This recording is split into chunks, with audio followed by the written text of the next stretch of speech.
Yesterday, Ryan McCaffrey from IGN did a sit down with our boy, good old Philip Spencer. I thought Ryan did a decent job. I thought he asked some decent questions, but I wanted to go over 3 questions in particular that he asked. And I want to talk about Phil's responses to these questions. Now, as an Xbox fan, when Phil Spencer talks, most of us listens, we're intrigued to hear everything he has to say. With that being said, let's get right to it.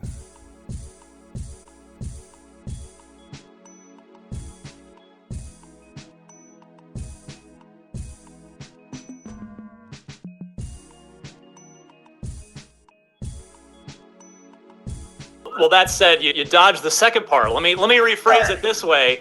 You watched Cerny's presentation. If I had a microphone on you, what would I have heard? What would the reaction of Phil Spencer have been? Would it have been like, oh yeah, we we feel really good, or wow, they really crushed that, or kind of what was your reaction to But I will say, when we finally saw the public disclosure, I felt even better about the choices that we made on our platform, and I kind of expected that I would. That's a great question, and I have to be honest, Ryan. When Mark Cerny got on that stage and started talking, we started laughing because we have the power, bitches. We have the power. At the same point, you've talked in the past about not wanting to show games too early, like at E3 in particular, and whereas other companies might show things that are further out. But now you've got 15 first-party studios, and most of them new ones, and you're about to launch a new console. Does that thinking relax or change for this year? I mean, should we? Are you going to kind of just go empty both barrels, and we're going to see some further out stuff to really get an idea of what the new portfolio of Xbox Game Studios looks like this year? It will lead us, I think, now with more internal teams to be able to show things that are further out, because it is just, regretfully, it's a little different internal teams and external teams. The internal teams, you kind of know them a little bit better, and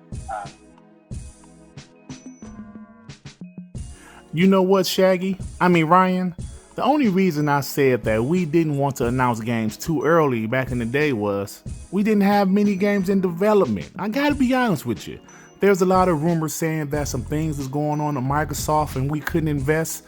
Maybe there's some truth to that. But check this out. We have plenty of games in development now, bitches.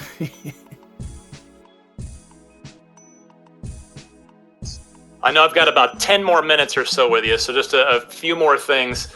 This one's for me. I've some of these questions I ask them for the community. No brute force. Brute force is not coming back. This one's for me. So, I'm sure you're very happy for Ted Price and the Insomniac team with them going over to Sony.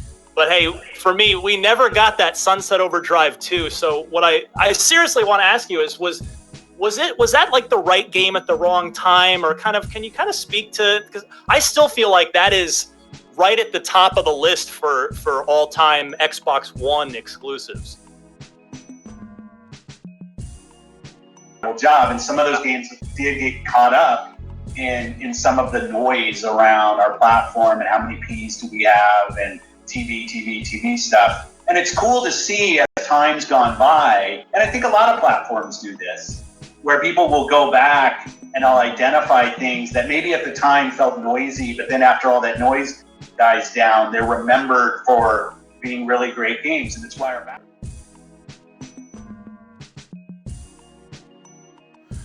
It's no secret that the PlayStation 4 was more powerful than the Xbox One. And because of that, games like Rise or Sunset Overdrive really suffered because all of the conversation was about 900p, 720p, TV, and all of that bullshit. And nobody really paid attention to the actual games. But going into the next generation, we won't have that problem anymore because we have the power, hoes.